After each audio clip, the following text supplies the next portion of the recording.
Bonjour tout le monde, j'espère que vous allez bien. Aujourd'hui je vais réaliser une vidéo qui est très utile et je trouve qu'on devrait vraiment apprendre ça à l'école plutôt que disséquer des asticots. C'est lire les étiquettes des produits alimentaires. À la fin de cette vidéo, vous allez vraiment être des chefs pour lire absolument toutes les étiquettes en 3 secondes maximum.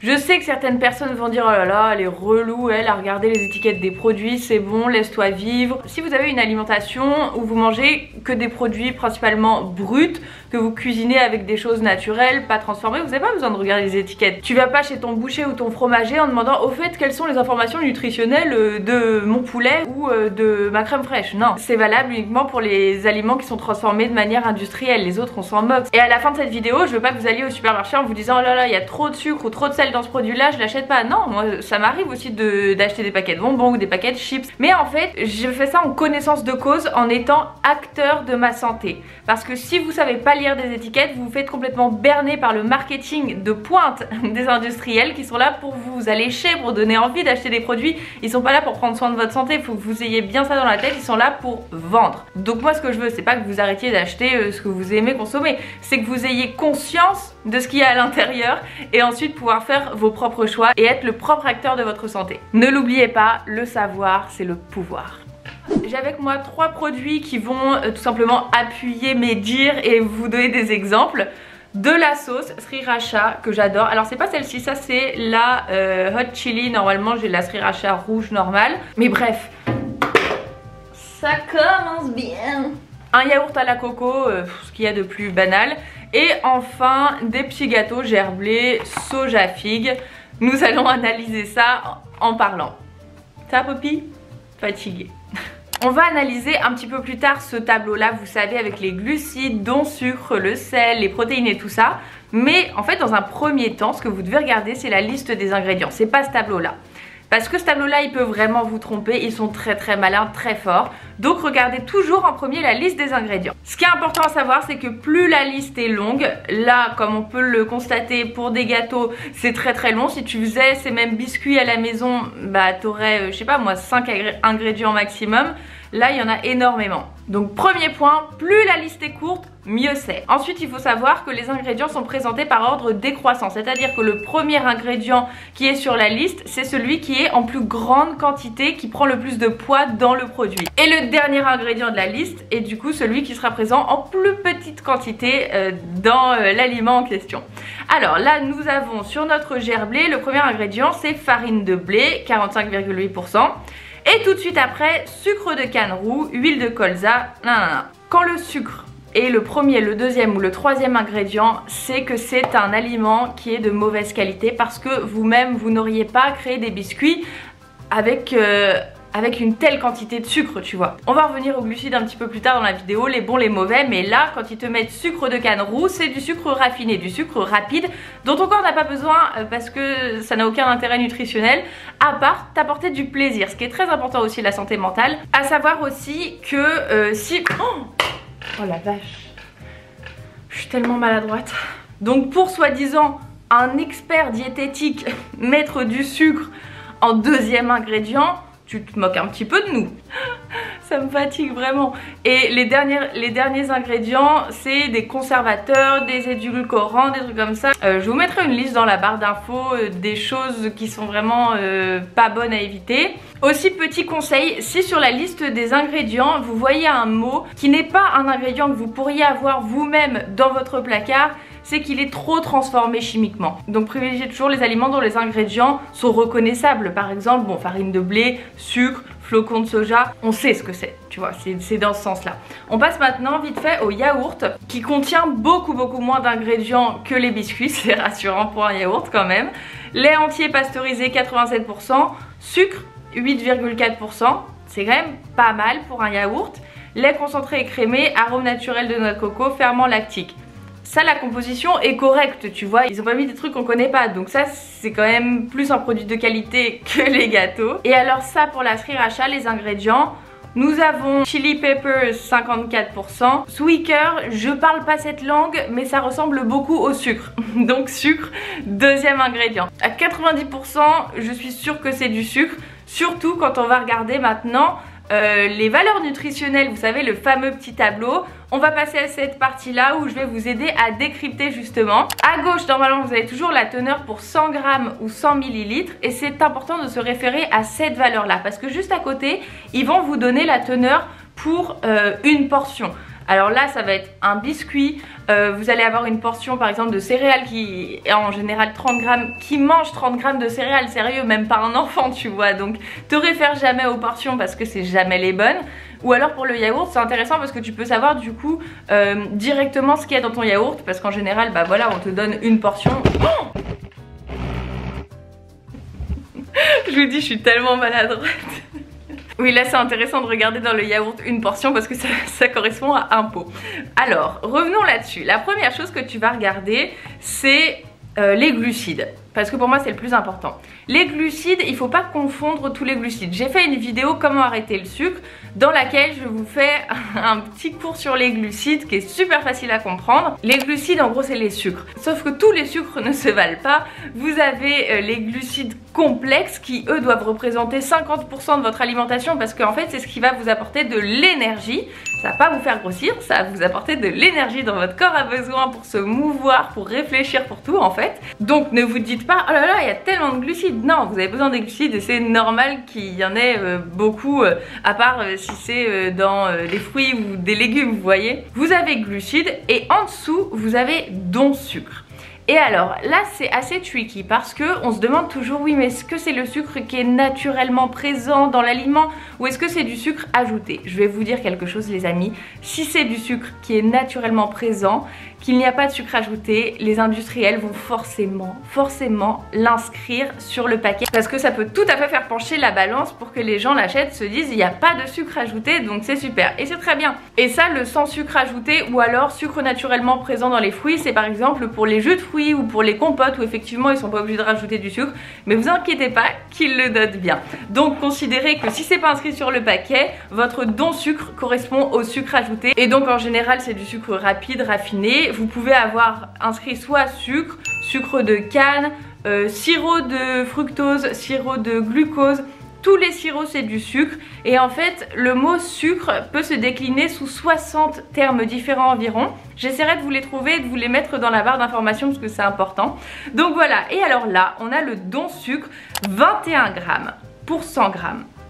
Ce qui est juste énorme. Ça veut dire qu'environ 20% de ce paquet c'est du sucre. À savoir qu'un morceau de sucre équivaut à 5 grammes. 5 x 4, 20, vous avez 4 morceaux de sucre pour 100 grammes. Dans un biscuit, il y a presque un morceau de sucre, tu vois. Donc tu manges un biscuit, tu manges presque un morceau de sucre, c'est énorme. Vous allez me dire alors, qu'est-ce qui est correct comme niveau de sucre? L'OMS recommande de ne pas dépasser 25 grammes de sucre par jour pour un apport calorique de 2000 kcal environ. Parce que oui, c'est un raccourci qu'on prend en disant calories alors qu'en soi c'est marqué KCAL, ça veut dire kilocalories. Donc on parle toujours en kilocalories, mais pour que ça aille plus vite, tout le monde dit calories, vous voyez. Donc l'OMS recommande du coup ces 25 grammes de sucre ajoutés par jour, ce qui correspond donc à 5 morceaux de sucre. T'imagines? Donc ça va hyper vite. C'est pour ça que, bon, on est loin derrière les États-Unis, mais en France, on consomme en moyenne 95 grammes de sucre par jour. Donc 4 fois plus que ce qui est recommandé. C'est pour ça que c'est quand même assez intéressant de savoir lire les étiquettes et de faire un minimum attention pour sa santé, parce que je vous dis pas ça pour être relou ou quoi que ce soit. C'est vraiment la santé, c'est une des seules choses qu'on peut pas acheter dans la vie. Donc ce serait trop bête. Sur le court terme, c'est pas grave de manger un paquet de bonbons, des gâteaux, etc. Mais si vous le faites tous les jours, sur le moyen et sur le long terme, ça peut vous causer effectivement des problèmes de santé. Et moi je veux prendre soin de vous et que vous soyez en bonne santé. Donc dites-vous qu'un produit qui a moins de 5 grammes de sucre pour 100 grammes, c'est correct, franchement ça va. Là par exemple dans mon yaourt, pour 100 grammes, j'ai 11 grammes de sucre. Donc là mon yaourt il fait 125 grammes. Dans ce yaourt là il y a 2 morceaux de sucre et demi. Et t'imagines qu'on doit en consommer que 5. Et là tu es déjà à la moitié de ta dose de sucre recommandée par jour, rien qu'avec un yaourt. Donc c'est complètement dingue. En fait ils nous droguent, ils nous mettent du sucre partout, non seulement parce que c'est un exhausteur de goût qui est formidable, comme le sel, on y reviendra un peu plus tard au sel, mais aussi ça permet surtout de te rendre addict parce que tu aimes le goût, donc tu veux racheter ce yaourt formidable. Donc c'est tout bénéf pour eux parce que si tu rachètes, fidélise le client, donc il gagne plus d'argent. Donc le sucre c'est, je crois, aussi addictif que la cocaïne. Alors ça me paraît complètement fou, mais je l'ai lu de nombreuses fois. Et on est tous drogués. Partez du principe qu'on est tous drogués et que le mieux c'est quand même d'essayer de faire un minimum attention pour être un petit peu moins drogué que ce qu'on l'est déjà. Je l'ai goûté l'autre midi, c'est beaucoup trop sucré. Tu vas voir que plus tu te déshabitues à consommer des choses à haute teneur en sucre, et moins ton palais va tolérer le sucre, et plus tout ce que tu consommeras aura un goût trop sucré parce que ton palais va revenir à la norme en fait, et direct t'auras un radar de ah il y a trop de sucre, ça y est je le sens. Et moi personnellement quand je mange un yaourt, un gâteau, peu importe, je sais dire combien il y a de grammes de sucre tant je suis habituée à regarder, à goûter, etc. parce que ça me passionne, je suis très intéressée par ça. Et pour la sauce sriracha, vous vous souvenez que le sucre c'était le deuxième ingrédient. Nous sommes sur, oh là là, c'est encore écrit dans une langue, je sais pas ce que c'est cette langue. Mais alors, glucides, ah ça va, il y a la traduction, glucides dont sucre, nous avons 24,2 grammes de sucre pour 100 millilitres de cette sauce là. C'est beaucoup. Mais personnellement, ça me dérange pas, je continuerai tout à fait à consommer de la sriracha. Pourquoi ?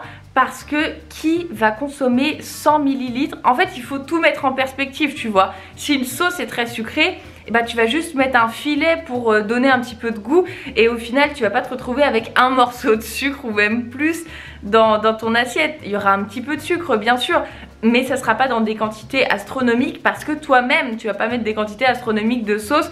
Si tu fais des choses dans l'équilibre et que tu as du bon sens, etc., bah tu vas pas noyer ton plat dans la sauce, donc ça va aller. Même si c'est très fort en sucre, comme on en met qu'une toute petite quantité, c'est correct. Je vous le dis tout le temps, la clé c'est l'équilibre.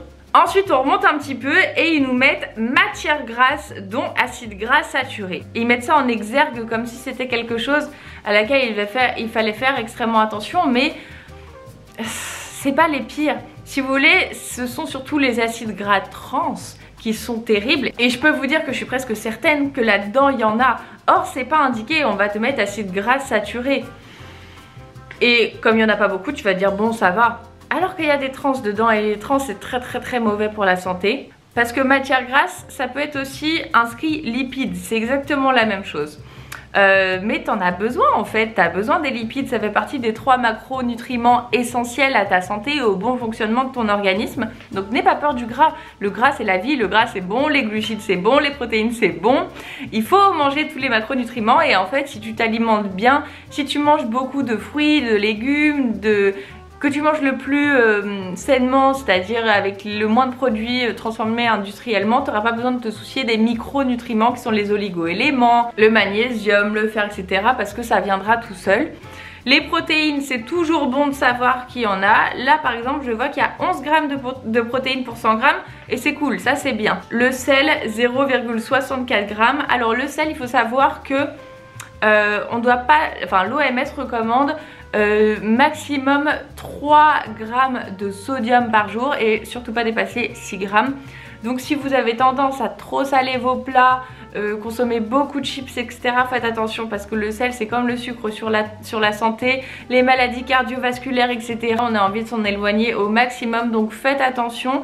Plus vous allez manger salé et plus vous allez être dépendant au sel. C'est exactement comme le sucre, c'est un exhausteur de goût. Donc plus votre palais va être habitué au sel. Et vous allez voir que si vous vous déshabituez de consommer salé, si vous remangez exactement le même plat que vous aviez l'habitude de consommer avant avec la même dose de sel, vous allez dire mais j'étais complètement folle. Parce que voilà, on s'habitue et on en veut toujours plus. Donc faites attention à ça aussi. Mais là tu vois, je vois le sel, c'est convenable, hein. 0,64 grammes c'est convenable. Qu'est-ce que je voulais vous dire d'autre? Ensuite on a les fibres. Alors les fibres c'est très important, on doit en consommer 20 à 30 grammes je crois par jour pour une personne adulte. Et alors pourquoi c'est important les fibres? Ça n'apporte strictement rien, aucune calorie, aucun intérêt nutritionnel. Simplement ça va vraiment vous aider pour la digestion. Tu l'absorbes, ça passe dans tes intestins, ça ressort par le côlon, mais en fait comment vous dire, c'est un peu comme un lubrifiant pour les aliments pour qu'ils puissent bien se digérer. C'est simplement pour faciliter la digestion et ça la facilite grandement. Donc essaie toujours de consommer des fibres, et les fibres tu peux les trouver bien sûr dans les fruits, dans les légumes, dans les flocons d'avoine. Enfin regarde, parce que les fibres c'est vraiment intéressant. Et si tu as des problèmes de ballonnement, alors attention parce que consommer trop de fibres ça peut faire l'effet inverse. Mais si tu as des problèmes de digestion, de ballonnement etc, j'ai déjà fait une vidéo là-dessus que je vous mets dans le petit i et que je vous mettrai dans la barre d'infos, parce que ça peut vraiment vous aider. Mais essayez de consommer un petit peu plus de fibres si vous n'avez pas l'habitude d'en consommer trop, ça aide vraiment. Pour le yaourt à la coco, au niveau du sel c'est vraiment rien du tout, on est sur du 0,08 g. Donc c'est parfait. Il y a des protéines aussi forcément parce qu'il y a du lait, donc voilà. Il y a très peu de matière grasse, donc c'est dommage qu'ils aient mis autant de sucre parce que ça aurait été un bon produit au niveau des ingrédients et au niveau des valeurs nutritionnelles. C'est dommage. Et alors la sriracha au niveau du sucre, c'est la mierda, 8,6 g pour 100 ml, c'est beaucoup, mais encore une fois, qui va consommer 100 ml de sriracha? Faut arrêter, achetez votre sriracha si vous l'aimez, moi j'adore ça et je suis en très bonne santé. Tout est une question d'équilibre. Dernier point de cette vidéo, ultra important, regardez les slogans parce que c'est à mourir de rire. En fait, ils mettent en avant les qualités du produit pour dissimuler tous les défauts et que vous soyez happé justement par ses qualités, par ses slogans. Ça vous vend du rêve, ils sont très forts en marketing. Et au final, vous vous faites tout simplement berner parce que vous vous dites waouh, moins 32% de sucre, trop bien. Alors qu'en fait, sur quoi ils se basent pour dire ça? Ils se basent sur l'aliment de la même catégorie qui est le plus sucré du rayon. Donc c'est faux parce que t'as vu, on a regardé le sucre et c'était honteusement beaucoup trop sucré. Et pareil, ils vont te mettre en avant les slogans fabriqués en France. Tu te dis oh c'est bien si j'achète ça, blé filière durable, vitalité, magnésium, sans huile de palme pour l'environnement. Tu vois, ils vont vraiment essayer de t'appâter pour que tu évites de regarder ce qui est inscrit en tout petit ici et qui pourtant te donne toutes les informations et qui est le plus important. Donc fais super attention aux slogans. Et ne donnez pas votre confiance aux industriels qui sont là justement pour vous faire acheter. Ne l'oubliez pas. J'espère que vous aurez tout compris. Si vous avez la moindre question, laissez-la dans les commentaires, j'y répondrai avec grand plaisir. Je vous embrasse très fort et on se retrouve dimanche. J'ai changé le jour. Pour l'été, je trouve ça plus chill le dimanche matin. Donc dimanche à 10 h pour une nouvelle vidéo. Bye!